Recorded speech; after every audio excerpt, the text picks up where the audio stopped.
예, 오늘은 우리 CBDIP 두 번째 시간입니다.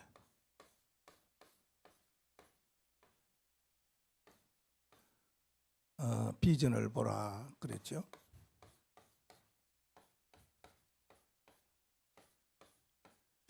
이게 중요한 겁니다. 앞으로 일어날 일들 또 보이지 아니한 것들을 볼 수 있는 눈이 필요하다 그 말입니다.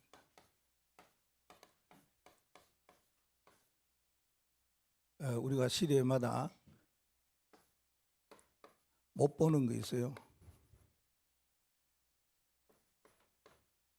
못 보는 거 있는데 이 못 보는 것도 봐야 되겠죠.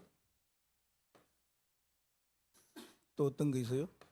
다른 사람이 보지 못하는 거 있어요.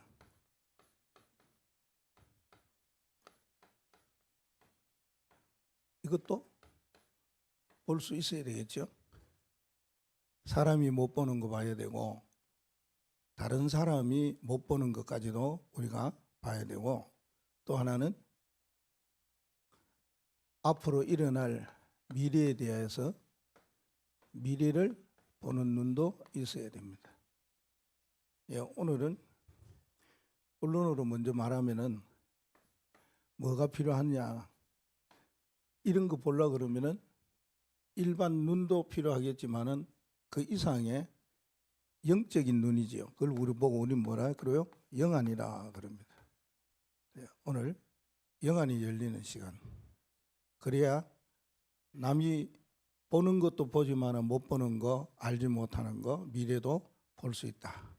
하나님 나에게 영안을 열어주셔서 하나님의 비전을 보게 해달라고 기도하는 시간 되기 바랍니다. 오늘은요, 지난번에는 복음의 사람이라 그랬죠. 그리고 그게 바로 나는 누구인가 이겁니다. 나는 어떤 사람인가 겁니다. 나는 언약을 붙잡은 사람이죠. 언약하고 관계 없으면은 하나님과 관계 없는 사람입니다. 그 언약을 어떻게 해요? 정확한 언약을 붙잡아라. 그렇게 말씀했습니다. 오늘은요, 비전입니다. 비전을 볼 수 있어야 된다. 제대로 볼 것을 못 보면은 남들보다 뒤떨어지겠죠. 그러나 남이 보지 못하는 그 미래까지 보고 간다면은 싸우지 않고 승리하는 그 이상으로 전무후무한 응답뿐만 아니라 우리가 추구하고 하나님이 소원하는 시대적인 세계복음화 237 5천 종족을 살릴 수 있을 것입니다. 이게 보여져야 됩니다. 비전. 중요한 시간이죠. 그리고 나는 누구인가? 꿈을 가지라 그랬습니다. 베트남 가보니까 이 드림 교회가 있더라고요. 드림 교회, 한국 교회인데 이게 영어로 드림 해가지고 처치 일어나더라. 그게 상당히 꿈 있는 교회인 것 같아요. 우리 개인도 언약 붙잡고 제대로 보면서 꿈을 가지고 있어야 된다. 그러면은 또 다른 사람이 되어지겠죠. 속과 끝이 달라지는 역사. 이걸 이미지라. 예. 그리고 하나는 그렇게 될 때 하나님께서는 우리를 뭐요? 하나님이 필요로 하시는 프랙티스, 작품을 만들어 주셔요. 내가 작품 되어지도록 뭐 이렇게 할 수도 있겠죠. 그러나 하나님이 작품 되어지게. 바위의 얼굴 초등학교 책에 나오는 거 알죠? 뒷동산에 있는 그 바위의 얼굴을 늘 쳐다봤던 아이가 나중에 늙어 똑같은 사람이 되었어요. 그 하나님이 우리를 작품되게 어떻게 만드시느냐, 그 과정이 있을 거 아닙니까? 그래서 오늘은 영적인 눈을 열어야 된다. 이게 오늘 본문입니다. 그 영안을 열 때에 세 가지를 마음에 꼭 두셔야 됩니다. 그게 뭐냐 하면은 하나님의 시선이 있어요. 하나님이 보시는 거 있겠죠. 하나님의 시선과 그러면 그에 따르는 나의 눈은 어떠해야 되겠냐 이겁니다. 예, 두 번째는 오늘 본문에 나오는 주인공이 모세입니다. 모세의 시선은 어디에 두었다면은 그러면은 어떤 상태였다면은 우리의 시선은, 우리의 눈은요, 우리의 눈은 어디에 어떻게 열려져야 될 것이냐.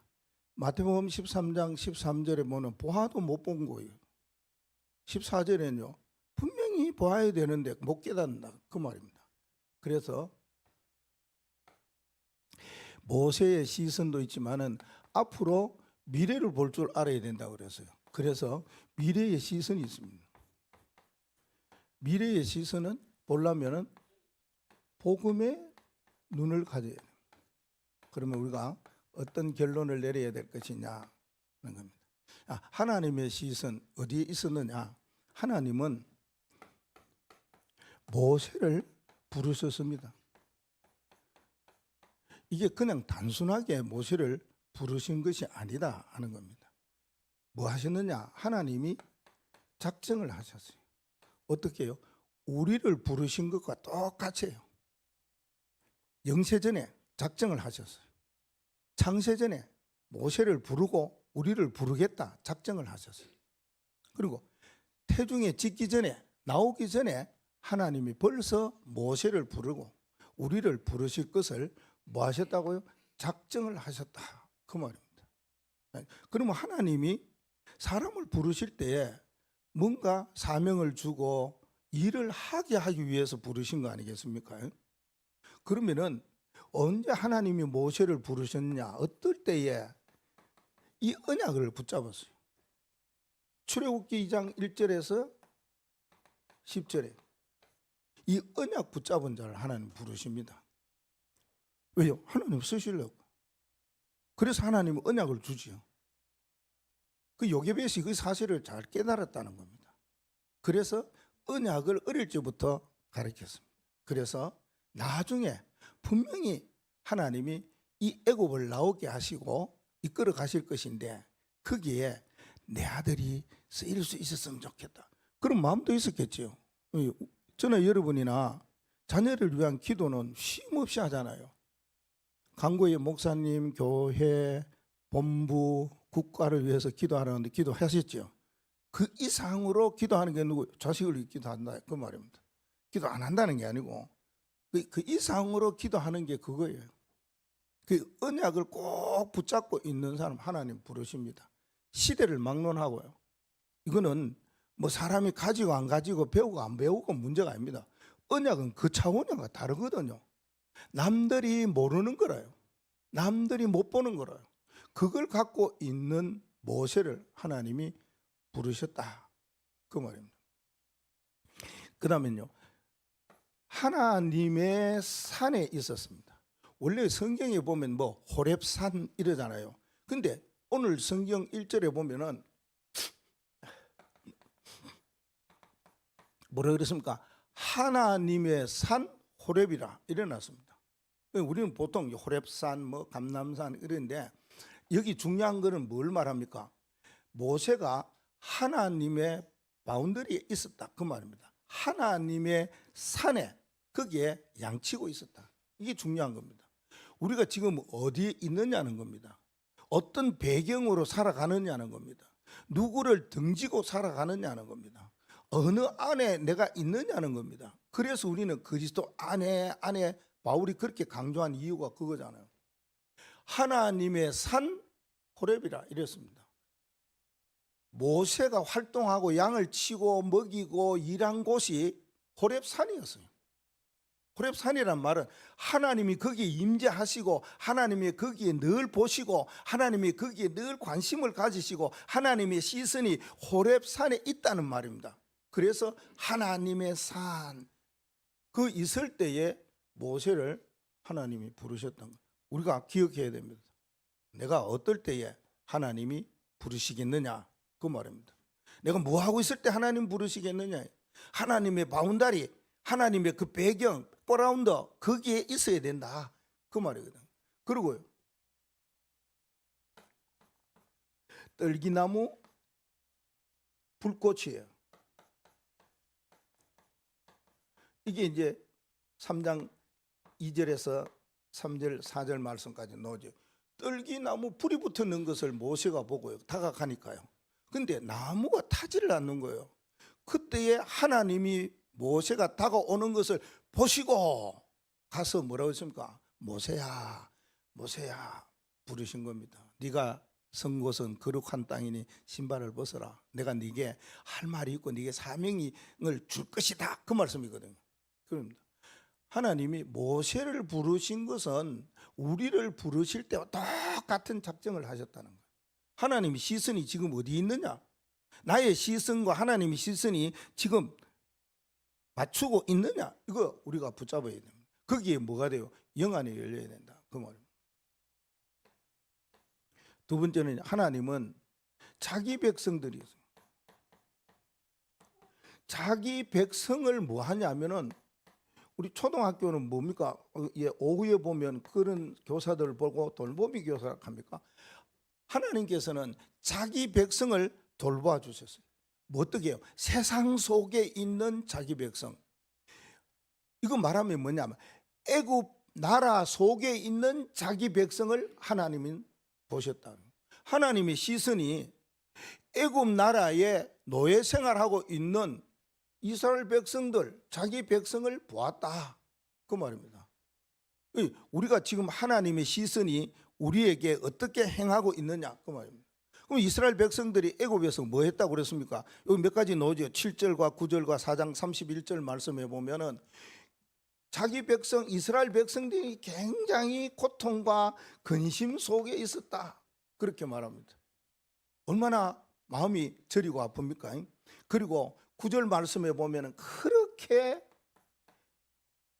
애굽 사람이 이스라엘 백성들을 극심한 학대를 하였다. 그 말입니다. 그리고 출애굽기 4장 31절 말씀에 보면 고난을 당하였다. 결국은 이 단어를 보면은 평안하지 못했다. 그 말입니다. 굉장히 어렵고 힘들었다.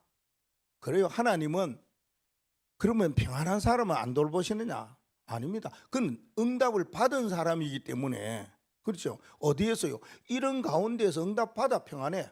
이런 가운데서 응답받아 누려. 이런 가운데서 응답받아 뭔가 즐거워. 이런 가운데서 응답받아 감사해. 근데 하나님은 그러한 사람 이전에 보는 눈이 있어요. 그게 뭡니까? 자기 백성이 지금도 고통을 당하고 근심 속에 학대 속에서 뭐 한다고 그랬습니까? 부르짖는 거 이거 말입니다. 이걸 보고 계신다 그 말입니다. 부르짖는 건 기도지요. 우리가 어떻게 하나님의 시선을 우리에게로 마주칠 수 있도록 하느냐? 우리가 당한 상황이 있어요. 그 어떤 어려움도 있고 힘든 일도 있고 뭐 여러 가지 상처도 있고 막 아이고 막 그만 난 이거 이 세상 그만 이랄까 저랄까 막 진짜 극단적인 생각까지도 갈 정도의 어떤 그런 일이 있을지라도 뭡니까? 이거 해야 돼요. 이거. 하나님 앞에 뭐 했냐? 부르짖어야 돼. 하나님 그런 다 봅니다. 사람은 내 옆에 살아도 나와 같이 살아도 나와 같이 밥 먹어도 나와 같이 잠자도 뭡니까? 나의 마음 근심 걱정 뭐 하는 거 모르는 사람이 있어요. 모를 수도 있고요. 근데 하나님 그렇지 않다는 거예요. 자기 백성이 애굽에서 이렇게 어려움을 당하는 거 이거 보고 계셨어요. 그러니까 우리가 어려움을 당하면 당할 때에 쉬지 않고 해야 될 것이 뭐냐? 기도밖에 더 있냐? 그럼 하나님 돌봐 주시는데요. 여기에 우리가 시선이 딱 가야 됩니다. 하나님 지금도 내 어려움을 보고 계신다. 지금도 내 힘든 상황을 보고 계시는구나. 어떤 상황에서든지 염려 근심 걱정하지 말고 우리가 하나님이 내가 보고 계심을 믿고 어떤 상황 속에서도 찬송도 있잖아요. 우린 예배해. 어떤 상황 속에서도 하나님을 바라보고 하나님 앞에 예배해. 이런 답을 다 가지고 보면 된다 그 말입니다. 세 번째 하나님의 시선은 하나님의 절대 계획에 있어요. 하나님의 절대 많이 쓰지요. 절대는 하나님이 하시는 거 우리는 못해요. 하나님의 절대 계획이 뭐냐면 어떤 계획이든지 그 계획을 그냥 갖고 계시는 것이 아니고 반드시 성취시켜 가시겠다 그 말입니다. 성취시켜 가시겠다. 3장 12절 말씀을 읽어볼까요? 3장 12절에 하나님이 이르시되 내가 반드시 너와 함께 있으리라. 내가 그 백성을 애굽에서 인도하여 낸 후에 너희가 이 산에서 하나님을 섬기리니 이것이 내가 너를 보낸 증거니라. 하나님께서 말씀했어요. 반드시 이겁니다. 하나님의 계획이 뭐냐? 반드시 성취시켜 나가신다 그 말입니다. 그냥 말로만이 아닙니다. 하나님의 계획은 언제든지 그렇습니다. 그대로 성취되는 일들이 일어나고 그 계획 그대로 이루어지는 일들이 일어나고 그 계획 그대로 뭔가 성과가 일어나는 그렇게 되어지는 겁니다. 하나님이 우리에게 향하신 절대 계획이 뭔지를 안다면은 여러분들은 다른 점이 할 거 없습니다. 가만히 있어도 하나님이 우리를 통해서 어떤 일이든지 성취시켜 나가십니다. 그래서 막 발버둥 치는 사람보다가 가만히 있는 사람이 더 응답받고 더 낫다는 말도 듣지 않습니까? 부지런하고 막 설치는 사람보다 그냥 막 게을러서 그냥 가만히 있는 사람이 더 낫다 그런 말이에요. 하나님이 뭐 한다고 그랬어요? 반드시 인도를 하겠다 그 말입니다. 반드시 그 말은 뭡니까? 반드시 출을 애굽하게 시켜주겠다. 반드시 뭐 하시겠다? 흑암에서 반드시 끌어내리라. 이게 하나님이 우리를 향하신 절대 계획입니다. 하나님이 우리를 부르셔서 사실은 막 구렁텅이에 넣는다 할지라도 사단이 나를 괴어가지고 나를 막 완전히 망가뜨려가지고 막 망신 붙이고 막 그런다 할지라도 걱정할 필요 없습니다. 하나님이 반드시 내가 너와 함께하고 너를 인도하고 너를 통해서 나를 섬기도록 하겠다 그렇게 말씀했어요. 13절. 여러분 이 말씀 하나만 붙잡았어도 하나님의 시선이 나를 부르신 거 있구나. 하나님의 시선은 반드시 자기 백성 하나님의 자녀인 나에게 있구나. 어떤 어려움 속에도 하나님의 계획은 반드시 성취시켜 가시겠구나. 내게 하나님 영안을 열어주셔서 이 눈을 보게 해달라고, 하나님이 보시는 것이 무엇인지 이거 보게 좀 해달라고, 이것만 기도하면 됩니다. 두 번째는요, 모세의 시선은 뭐냐 그 말입니다. 모세의 가졌던 것, 모세 하나는 이 모세의 영적 상태가 어떻게 되냐. 우리 보통 영적 상태 이야기 지난번에 캠프에 가보니까 이 이야기 너무 많이 하죠. 그 영적 상태. 우리는 보통 영적 상태, 영적 문제 이렇게 영적 사실 이거 이야기하는데 중요한 건 뭐니까 영적 상태예요. 자, 우리가 영적 상태 이 말을 하면은 무슨 마음이 있냐 하면은 우리의 마음이 이렇다 그 말입니다. 내 안에 있는 마음을 말하는 것이에요. 영적 상태는. 김 목사의 영적 상태 이러면은 김 목사의 마음 속에 있는 마음 상태가 어떠냐 이 말입니다. 그러면은 모세는 어떤 영적 상태에 갖고 있었느냐 하는 것이죠. 모세는 다른 것 다 몰라도 3장 6절 말씀 보면 한 가지 딱 마음 상태가 나와요. 그게 영적 상태예요. 모세의 영적 상태가 뭐냐 이거예요. 두려움입니다. 하나님이 나타났어요. 그 앞에서 모세가 두려워서 얼굴을 가렸더라 그렇게 말씀하고 있습니다. 3장 6절에 얼굴을 가릴 정도로요. 두렵고 무섭다 그 말인 거예요. 왜 그러냐, 이거는 사실 우리가 하나님이 어떤 존재라는 걸 알고 내가 누구인지를 진짜 잘 모르면은, 알면 괜찮은데 모르면은 하나님 앞에 설 때 얼마나 두렵겠습니까? 뭐 했습니까? 모세가 사람 죽였다니까. 죽여갖고 살렸고 도망왔다니까. 그곳이 여기 하나님의 산 호렙이라는 거예요. 완전히 뭡니까? 수배자라, 잡아라 나라에서 그렇게 했던 자라예요. 그러한 마음으로 한 40년 동안 양치고 숨어 살았다 그 말이거든요. 근데 하나님께서 모세를 부른단 말이에요. 자기를 부른단 말이에요.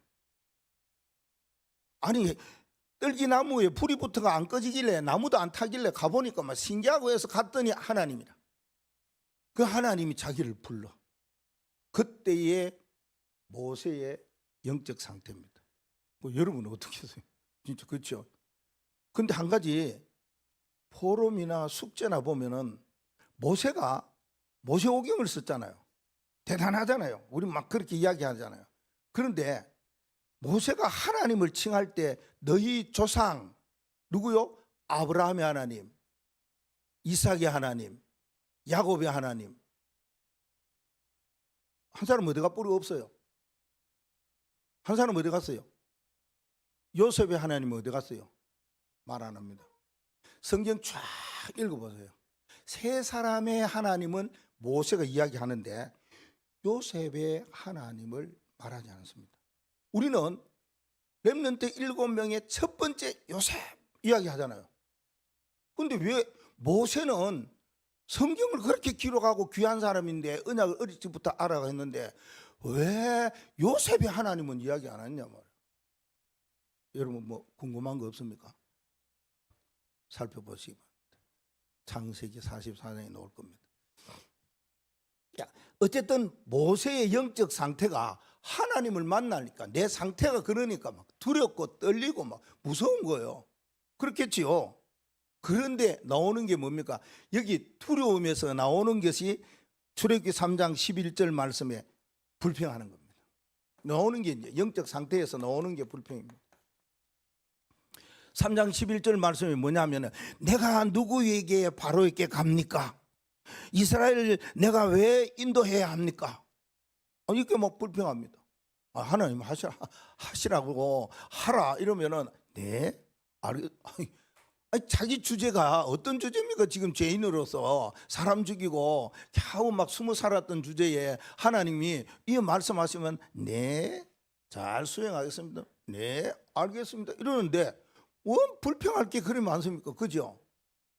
이게 사람의 영적 상태에서 나오는 겁니다. 두 번째는 뭐냐면은 4장 10절 말씀에 보면 이유를 댑니다. 나는 본래 말 못하는 사람이야. 입이 뻣뻣한 사람이야. 혀가 굳은 사람이야. 말을 제대로 못하는데 그때 뭐라 그럽니까? 말 잘하고 뭐하고 문제가 아니다. 너 형 아론 있지 않느냐 같이 가라. 그렇게 이야기하죠. 근데 자꾸 이유를 대요. 우리가 영적 상태에 마음에 안정이 없고 마음이 뭔가 혼란하고 이게 뭔가가 이상하면은 이런 일이 나요. 불평하고 이유 달고 그 다음에는요 핑계대고 그럽니다. 모세가 무슨 핑계를 댔습니까? 아니 애굽에 보낼 사람을 보내소서 왜 나를 보내려고 합니까?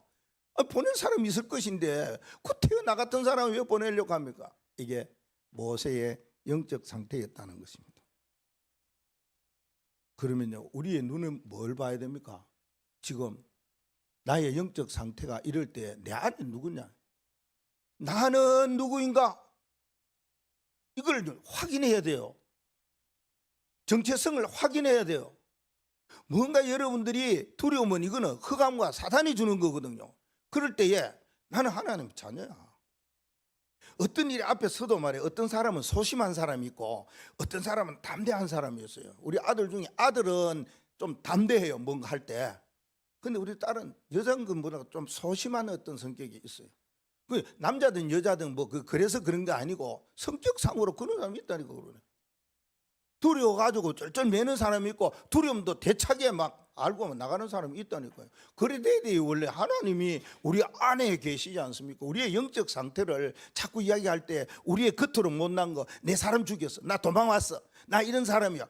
이래버리면은 주의 일을 뭐 한다니까 그러네요. 여러분이.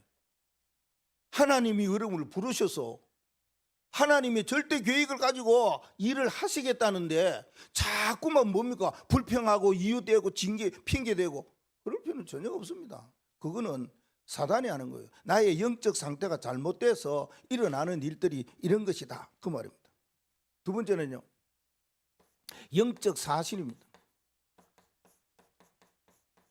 영적 사실에 대하여서는 뭡니까? 우리가 이걸 봐야 된다 그 말입니다. 흑암의 현장을 볼 수 있어야 된다. 우리가 뭐 이렇게 사실도 보고 진실도 보고 뭐 그런 말 하고 있지 않습니까? 사실을 제대로 봐라, 막 진실도 보고 막 영적 사실을 봐라고 진짜 그래요. 영적 사실을 봐야 되는데 어떤 영적 사실을 봐야 됩니까? 세상에. 세상을 볼 때에 이게 문제예요. 복음 없는 영적 현장이에요. 아니 사실의 눈으로, 진실의 눈으로, 현실의 눈으로 봐도 이건 아니고요. 아무리 둘러대고 찾고 찾으려 그래도 복음 없는 영적 현장이란 말이에요. 이걸 제대로 봐야 된다는 것이죠. 그러니까 뭡니까? 모세가 지금 이스라엘 백성들이 어디에 처해 있는 겁니까? 노예지, 노예. 이스라엘 백성들이 애굽의 노예가 됐다, 그 말 아닙니까? 그리고요, 함정에 빠져 있는 거잖아요. 어떤 함정에 빠져 있습니까? 3, 6, 11에 다 빠져 있어요. 이 지금 세상의 모든 현장이 3, 6, 11에 빠져 있어요. 여기에 함정이 딱 걸려 있어요. 이거 우리의 눈으로도 영적 사실 봐야 돼요. 복음 없는 영적 현장에는 세상이 이렇게 살아간다니까요. 3, 6, 11로 살아간다니까요. 이거 보는 우리들의 눈이 이쪽으로 가야 돼요. 오, 그래, 저 사람 볼 때 그래, 3이구나, 6이구나, 11이구나. 이걸 여러분들이 있어야 돼요. 내가 여기에 빠져 있으니까 못 보는 거예요. 세상의 현장에 모든 사람들이 이 길로 가는데 이게 함정으로 이 길로 가면은 사실은 실패의 길인데도, 죽음의 길인데도 이게 가요. 근데 저들은 못 보잖아요. 우리는 보잖아요. 메시지를 들어서 알잖아요. 아는데도 똑같아. 3이라, 6이라, 11이라. 그러면 안 된다, 그 말입니다. 진짜 영적 사실을 제대로 알아야 돼요. 모세가 애굽에서 영적 사실을 이걸 딱 눈 열었다, 그 말입니다. 기록할 때도 그렇게 딱 기록을 했는 것입니다. 오직 뭡니까? 복음 없는 영적 현장에 우리의 눈은 하나 딱 열리면 돼요. 뭐가 필요합니까? 그리스도가 필요하다는 거예요. 다른 거 다 없어도 그리스도 하나만 있으면 되겠다, 이게 잡혀져야 돼요.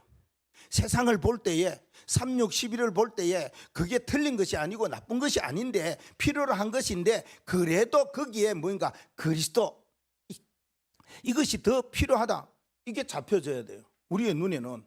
네. 그리고요, 영적인 해답이 필요해요. 모세가 어떤 시선을 가지고 있었느냐? 영적 해답을 가지고 있었습니다. 여기에 대한 뭐요? 증거 가진 정인이다, 그 말입니다. 어떤 영적 해답이었습니까? 하나님이 그에게 주셨어요. 출애굽기 3장 18절 이거 하나 주셨어요.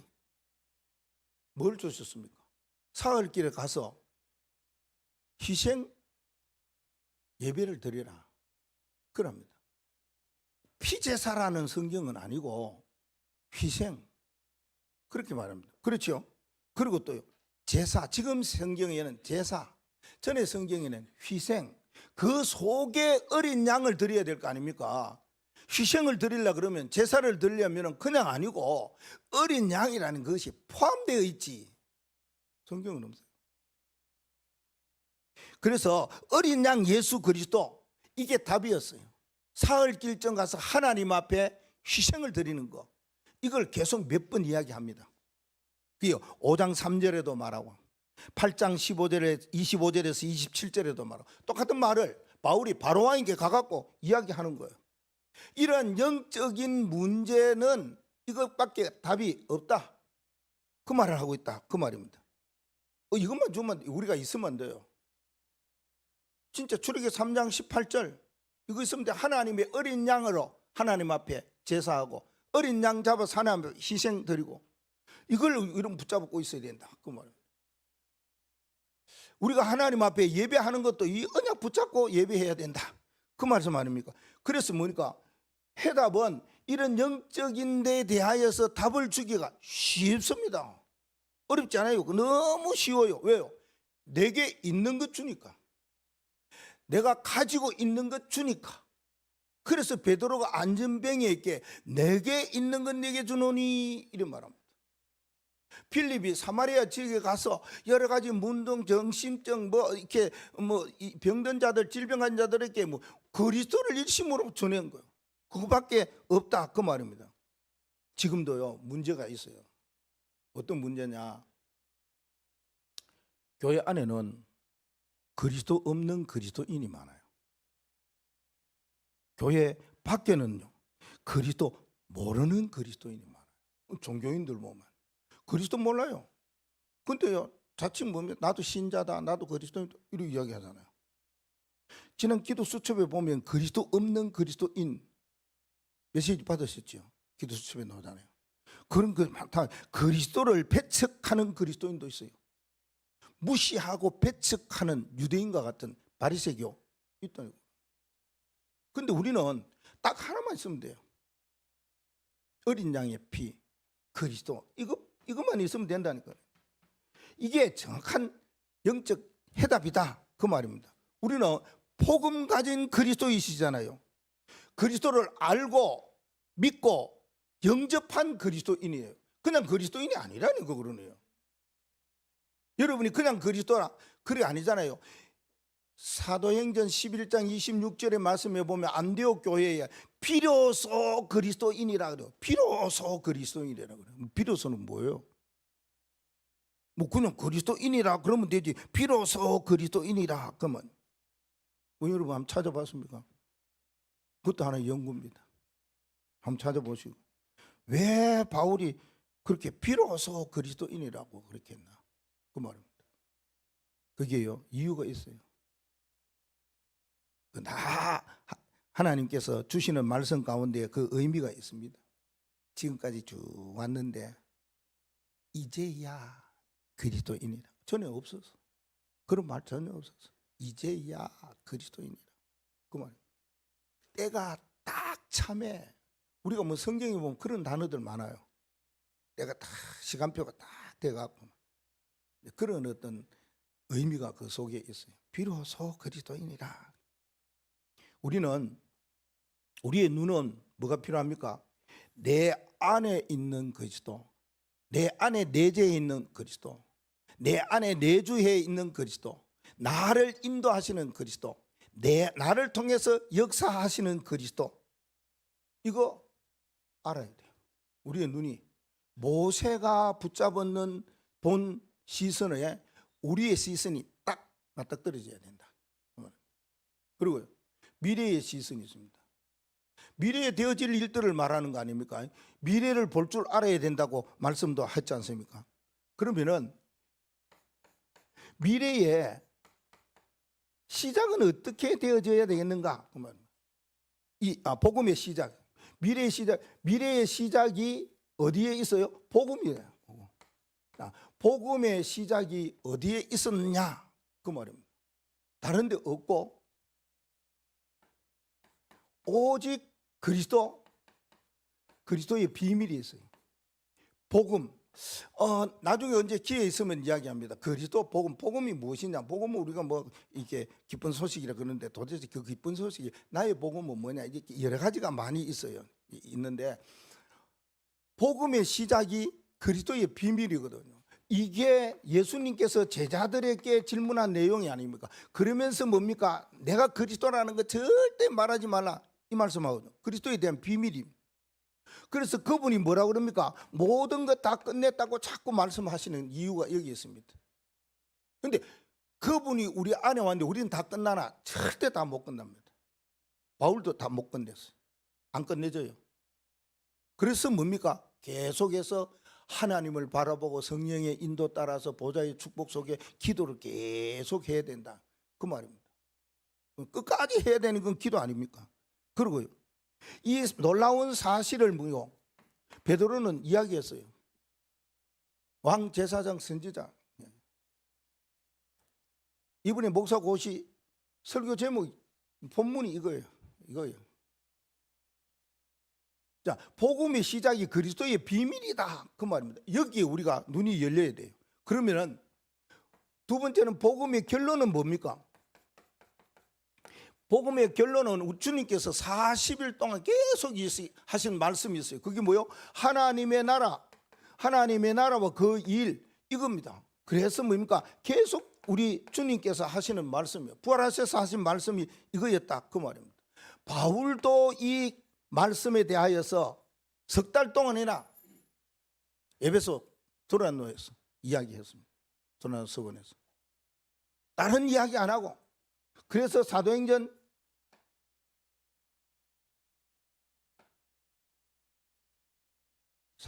끝장이 몇 장입니까? 예? 27장?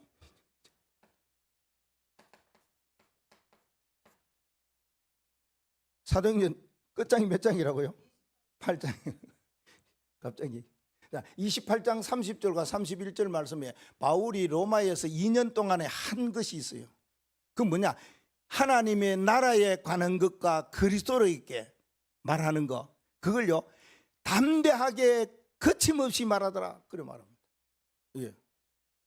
이게 복음의 결론이 이겁니다. 하나님의 나라. 거침없이 말할 수 있어야 돼요. 이 세상에 하나님 나라밖에 필요가 없는 거예요. 이게 복음의 결론입니다. 그리고요 복음에 대한 지속이 나와야 되겠죠. 복음의 일심 전심 지속. 지속해야 될 것이 뭐냐? 그래요, 땅 끝입니다. 땅 끝까지입니다. 이게 복음의 끝이다. 복음에 지속해야 되는 건 끝까지 가야 된다. 그 말. 오직 복음만이. 그래서 우리는 이 복음의 흐름 속에 언약 붙잡고 그 인도 받으면서 그 복음의 흐름의 종착지인 세계 복음화 땅끝, 이걸 복음화하기 위해서 가야 된다. 그 말입니다. 그래서 주님께서도 땅끝까지 이르내 정인이 때리라 이렇게 말씀을 하셨죠. 그럼 뭐라고 말합니까? 베드로가 천하 인간의 구원 얻을 이름, 절대 다른 이름 없다. 오직 예수, 그 이름만이 모든 세상의 사람들을 구원할 수 있다. 그 말씀입니다. 그래서 언제까지 이 복음이 지속되어야 되느냐? 온 세상이 복음 듣고 이 복음의 반응이 일어날 때, 그때까지. 온 천하에 복음이 증거된 그때에 끝이 온다. 그런 말씀이죠. 우리가 앞으로 미래에 대한 그리스도에 대한 언약을 붙잡은 우리들이 해야 될 것, 끝까지 가야 될 이 복음 운동을 우리가 이와 같이 복음의 눈을 가지고 해야 돼. 복음의 눈이 없으면은 뭐 그렇게 살면 되지. 다들 그러니까 어떤 시작을 할 때든지 복음으로 시작해야 돼요. 그리스도께서 원하시는가? 그리스도께서 주인이신가? 뭐 하시려고 그러시는가? 그래 기도하면서 시작해야 된다는 거예요. 그때의 결론을 낼 때는 하나님 반드시 그 나라와 그 일이 이루어질 것이다. 이렇게 하면서 우리는 어떤 환난과 어려움과 핍박이 오도 끝까지 이 복음 운동 지속해 갈 것이다. 그 말입니다. 그래서 결론에 나오는 것이 뭡니까? 우리가 써야 될 안경이 하나 있죠. 그게 복음의 안경입니다.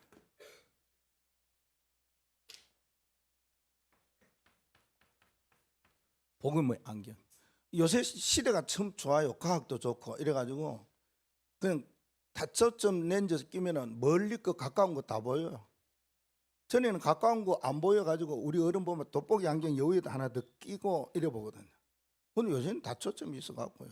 멀리 볼 때는 위로, 또 아래로 볼 때는 밑으로 돋보기 다초점 다 돼 있어요. 근데 그런 거는 책을 볼 때나 글을 볼 때나 사람과 사물을 볼 때, 현장을 볼 때 필요한데, 영적인 거 보려면은 영안이 열려야 돼요. 그러려면 뭐 써야 되느냐? 복음의 안경을 써야 된다. 그 말입니다. 복음의 안경이 뭐냐? 그리스도의 복음입니다.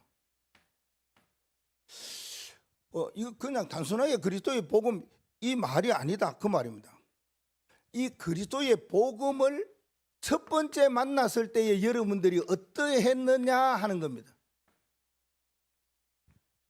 그리스도의 비밀을 알았을 때 우리가 앞으로 시대의 복음을 전하는 전도자로 갈 때에 이게 제일 첫 번째 확인해야 될 중요한 겁니다. 그리스도의 복음. 여러분이 그리스도의 복음을 처음 만났을 때 어땠냐 그 말입니다. 그걸 뭐 또 목사님 뭘 요구를 하시지 그러죠.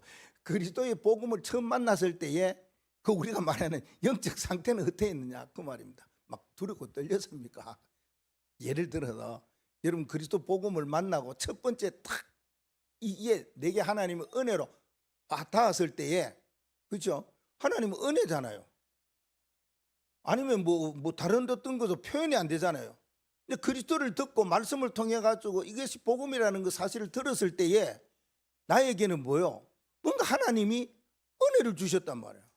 그 은혜는 뭡니까? 깨달음을 주셨든지 증거를 주셨든지 뭔가 치유가 일어났든지 뭐 역사가 일어났든지 뭔가가 있을 거 아닙니까? 그게 은혜라요. 그냥 한마디로 말해서 통해가 은혜라 그 말입니다. 그걸 너무 구체적으로 이야기하면 저 사람만 그러나 그건 이상한데 이렇게 생각할 수 있으니까 그냥 하나님이 그리스도와 복음을 첫 번째 만나고 알았을 때에 하나님 내게 주신 은혜가 뭐냐 그 말이거든요. 다 다를 수 있죠. 하나님 왜요? 은혜는 그 사람의 마음과 믿음과 거룩과 상태에 따라서 주시는 것이 은혜이기 때문에 다 다를 수 있습니다. 그런데 그 은혜 속에서 제가 38세에 이 그리스도를 진짜 만났거든요. 그 전에도 뭐 그래 했는데 뭐 시시 영접하고 뭐 또 아니면 또 뭐 누가 해서 전도자 와서 하고 뭐 그리 했는데 이때에 그리스도 복음을 알게 될 때에 제게 나타난 하나님의 은혜가 뭐 크게 일어난 게 아니고 이가 갈려요. 입술이 깨물어지고 얼마나 억울한지 억울하더라고. 그래도 복음 알았는데 억울한 거 있죠. 왜요? 나 나시린으로서 신학 공부하고 쭉 왔는데 그리스도에 대한 참된 이 비밀 이걸요 이런 거구나 할 때 몰랐던 것이 얼마나 억울한지. 그리고 사단이 나를 요렇게 모르게 눈 어둡게 해가지고 복음의 안경을 딱 끼도록 안 만들고요, 엉뚱한 안경을 딱 만들어가지고요 얼마나 억울한지요. 그리스도 복음 첫 번째 딱 만날 때에 나타나는 현상이 두 가지. 억울함이 막 일어나고 그 다음에는요 눈물의 기쁨이 막 일어나. 기쁨이 눈물이 일어나. 그래서 그 알고 대구 가면서 혼자서 갈 때마다 운전해 가다가 너무 눈물이 나니까 차를 가다 세워. 영천쯤 가면 전도학교 가면서 생각을 하고 막 이래 가다 보면 이상해요. 그때는 어떤 사람은 그러대요. 연기 잘하는 사람 지금도 뭐 생각하면 눈물 쫙 나오는데 지금 그런지 안 그런지 몰라도 그런 상황 속에 있을 때 그렇게 얼마나 눈물이 나오는지 운전을 못 하겠어요. 그게 뭡니까? 그렇게 기쁘다는 거야. 이 그리스도를 알고 너무 기뻐. 여러분 뭐 누가 우리가 질문하고 메시지 봄 전하고 난 뒤에 마음 상태가 어떻습니까? 하면 뭐라고 말합니까? 평안합니까? 그러죠? 아니에요. 저는 평안해 아니에요. 기쁨이, 억울함과 기쁨이 막 속에서 막 소용돌이 치는 거 있지. 때로는 막 억울해가지고 막 죽겠어요. 미치겠어요. 저는 뭐 새끼 저거 막 이러면서. 근데 또 한편으로 생각하니까 이 사실을 내가 알고 하나님 알려주게 하시니까 은혜 주시니까 너무 눈물이 컹컹 쏟아나는 거지. 그렇다 그 말입니다. 진짜.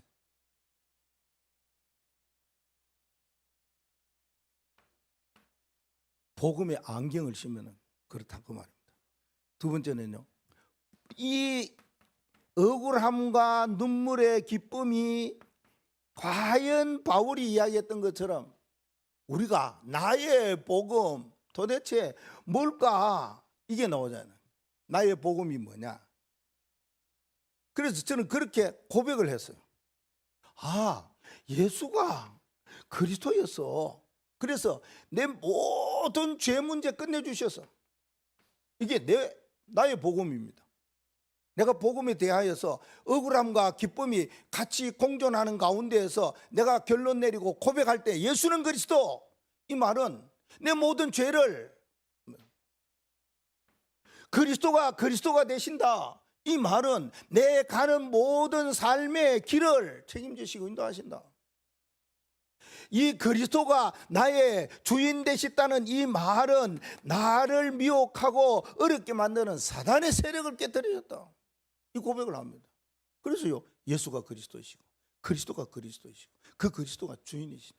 내 안에 예전에는 흑암과 불평과 원망과 불신앙이 있는 것이 다 예수 그리스도께서 내 안에 주인 되셨다. 이게 복음입니다. 여러분 복음은 나름대로가 되겠죠. 뭐 여기 맞춰서 설명을 여러분이 고백을 하셔도 되겠지만 말입니다. 그리고 하나는요, 이 모든 것이 사실은 하나님이 우리에게 비전을 주는 거, 비전을 보면서 이러한 하나님이 나와 함께 하시면서 모세에게 역사하시면서 미래의 복음으로 복음 붙잡고 복음 가지고 있는 사람을 통해서 일을 이루어 가실 수 있는 하나님이시구나. 이 언약을 붙잡을 때에 내게 딱 마지막 결론 나오는 것이 있어요. 나로부터 시작된다. 다른 사람 탓할 거 하나도 없어. 다른 사람 이러고 저러고 할 필요 없어. 나로부터 하나님이 원하시는 이것이 시작되겠구나. 이 언약 붙잡으시고 함께 기도하면서 인도받는 축복이 있기를 바랍니다. 하나님 감사합니다.